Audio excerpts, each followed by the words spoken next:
Howdy, fellow motorcycle riders and travelers.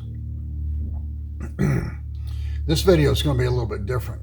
My friend Eric has a lawn service and he wants to put a grass flap door on the mowing deck so he can either open it or close it to mulch, to close it and open it just for regular mowing, I guess. I'm not an expert on mowers. But anyway, he asked me to do that. So I searched YouTube and nobody has a video on this particular model of mower. So I decided to do that. So this is another video irrelevant to motorcycle traveling and motorcycle agenda or anything motorcycle related. I don't, for those that are motorcycle enthusiasts, you're probably going to find this pretty boring, but this is going to go out to people that are putting this grass flap on their mower. So if you don't like it, just pass through it and see you on the next video. So this is the grass flap box. That's what it's called, grass flap. And for those of you that mow yards, you know exactly what this is and what it does. So here's one part. That's this is the flap, I guess. I've never installed one of these, so this will be interesting. There's one part of it. This is the pedal. That's the pedal that you press to open, and you press it again, it will close. This is the grass flap hinge mechanism that goes on the deck. They call it the chute or the deck where the grass comes out, and they can close it to keep the grass in, and it will mulch. Here's all the hardware. Then you have the cable. They give you plenty of length, and it has the correct end. The kit's pretty complete from what I've seen, and the videos are pretty easy to understand. They give you these instructions, so it should be pretty easy. So let's get it installed and let's see how easy it is. Okay, here's his lawnmower. It is a walk around. It is a bad boy, 54-inch. I guess that's the deck they call it. 603cc. I didn't find any videos on this model, so this will be probably the first video on this model installing the grass flap. This thing they stand on. They stand on it like this, and these are the controls, and they operate it. It will pull you around. It's like a little trailer, and then the pedal will go right there, so he can open and close the flap. He just hits it with his foot. We'll see in a minute. And this is what he has now. And the grass flap's going to go right here. And what he wants to do, that'll be gone, and this way he can close it, and it will mulch the grass, I guess, or he can open it and it will blow it out. It just depends on what he wants to do. But he can operate it from back here and open and close it. So that's what he wants. So let's see if we can install this. It looks pretty easy, but we'll see. Every time I do something like this, it won't be hard. I've done a lot harder, but this will be interesting. So let's get after it. The tools I use to complete this project, starting from the upper left: a drill, impact, ratchet, oil feed for drilling, cleaner, punch, 3/32 inch pilot drill, 1/4 inch drill, a 3/8 inch drill, 1/2 inch regular and deep socket, a 9/16 inch regular socket, impact socket drive, socket extension, a manual ratchet, a Phillips impact screwdriver, Phillips screwdriver, 1 1/2 and 9/16 inch wrenches, wood block for hammering, a hammer, scraper, file, pencil, eraser, wire snips for cable ties, needle nose and channel lock pliers, small square dial calibers, 1/16 inch washers for shins,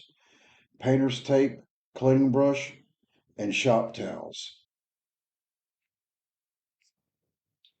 So the first thing you want to do is remove this existing grass guard or flap or whatever you want to call it thing, chute, and you'll need to put a wrench into the bottom and back it up. I believe it's a 1/2 inch.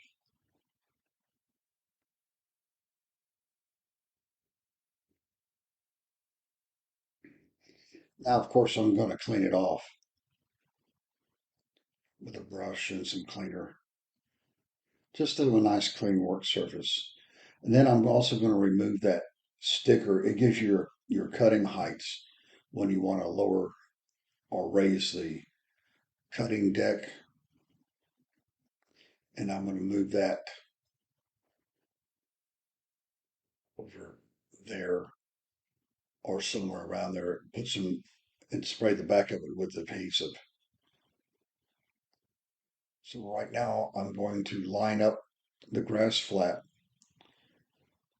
with the center of the grass chute outlet or deck outlet, which would be that center hole right there. That was pretty close. I'm using painter's tape because I like to use a pencil, and also you can see it pretty good, a pencil, and you're not leaving marks on the existing or on the tractor or whatever your work surface. You just pull the painter's tape off. And of course, painter's tape doesn't leave any residue. What I have is a carpenter pencil, and I put a long, sharp point on it so it can reach down in those slots. I'm tracing those slots. I tried a Sharpie, but the point's too thick. So I went to this pencil and used a sharpener, and a sharpener will have a long tip on it. You can see the slots or the tracings of it. So I went through I measured them and divided it by 2, and that's where I want to put my hole. That's what I'm doing with those dial calibers. That's the center of the slot, in the middle of the center of the slot. And now I'm going to use a pilot drill and wear safety glasses. As you can see, I have safety glasses on, especially with these smaller drills. I would wear safety glasses whenever you're using any kind of drilling or grinding or anything like that.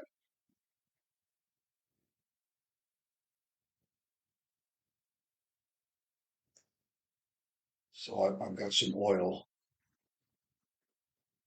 And when you're drilling the metal, you you can push that bit through and it probably wouldn't burn it up, but I like to use a little oil. It's just regular motor oil, lubricate it. It will save your drill bits in the end. You know, keeps them sharp and doesn't wear them down as quick. And just use steady pressure, and there it goes.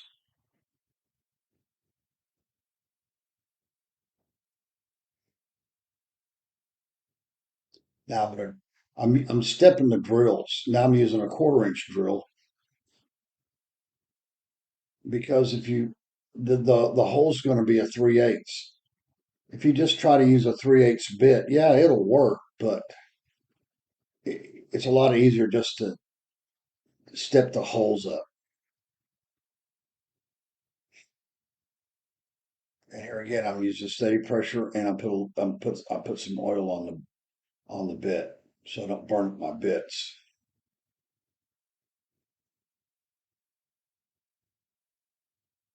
Now the 3/8,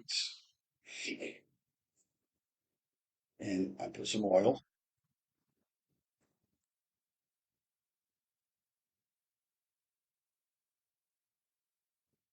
Now with the bigger bit, it will try to grab at the end, and so you just try to hold the drill as as see, as you can see, it's trying to turn and twist. It grabs that very last little piece of metal. You can clamp a block, a wood block under the bottom if you want to do that, and that'll prevent that. I just, there, let's move oil. I just go ahead and hold on to it and twist it through. And it's going to have a burr on the back side. See, I'm feeling for the burr. The burr, you want to remove that burr on the back side, and I use a file. I just file it down. And there's a trick to a file. Not all files will do this, but file is made out of some really, really hardened material, hardened steel. And see that? You just put that through the hole and you can use that to deburr it. Now, some people even they take these files when they're old and they're worn out, they melt them down and make knives out of them. They make really good knives from what I understand. I don't have one, but that's what I hear. And so I don't know if that part of the file is used for a deburring tool, but I use it. It works quite well and it doesn't seem to hurt the file. So now you have your holes.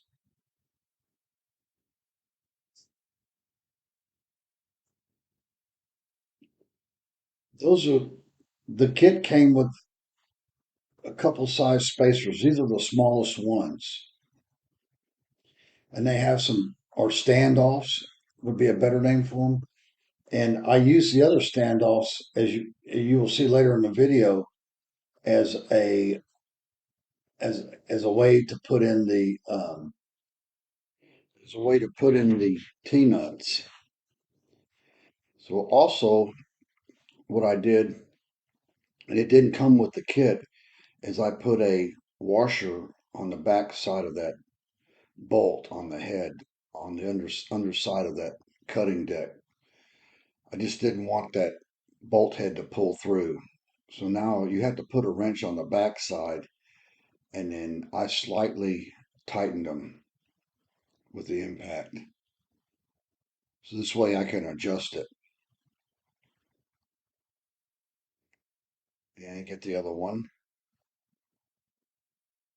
I didn't show the washer, but I did put a washer on the back side. Now I'm going to fit up the flap with it's a T-nut, and I'm using the other spacer so I can put the flap on top of it, and then I can hammer in that T-nut. Now I'm going to drill, put in the T-nut, screw it in, and this way I can go ahead and finish drilling the rest of those. See, it presses in. And you'll see in a minute, I'll take that spacer and a hammer and hammer it in. It has a ridge on the T-nut that bites into that carbonite plastic flap. I guess it's carbonite. Again, I'm not sure what they call it. It's a really tough plastic. I was surprised. Now, I don't know, you can see I'm hammering it in, but I don't know what over time, what the sun and exposure to the elements are going to do to it. I'm sure it lasts, or they wouldn't use it. So I'm sure it will last a long time. And what I'm doing is I've drilled the two top holes on the grass flap actuator so I can screw this in, and then I will come back and match drill, we call it, the rest of the holes so there's no misalignment. Trying to measure them and lay them out, you could do that, but this is much easier and much faster. Plus, you're not drilling in metal. You're just drilling into this carbonite plastic, which makes it easy to drill through. So that was the best way. I'm lining it up. Now I'm screwing it in and I'm getting ready to match drill it.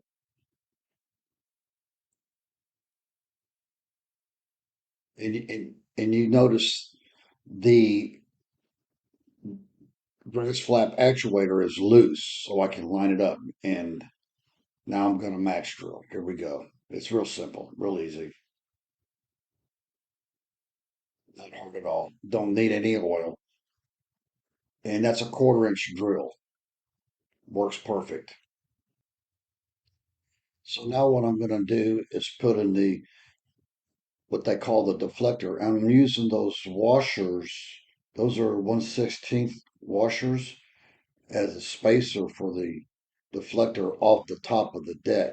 You need to have a little space so when it opens and closes, it doesn't hit the back side. So that's what I'm doing. And it has double-sided tape. As you can see, it got stuck. So you want to go ahead and lay it down on top of those shim washers, get it lined up, and then just press that flap actuator up against it. And the flap's going to go behind it. Now to remove those shim washers. So now I'm going to reattach the flap, mark it, and cut it off even with the back of the deck, as you can see right there. Now this thing, you can't see it. It's this is longer than the deck, so he might want me to cut this off right there. I'll just have to ask Eric. But it it it works. Now I'm just going to tighten this down, get it flush and tightened down, and then hook this up in the cable, and then we have to install the pedal. Here's what it looks like installed in the front. And you can see right here, that the deck is higher than the plate. He might want me to cut this off right here. And that's not a problem. This stuff's easy to cut. I cut it with a jigsaw.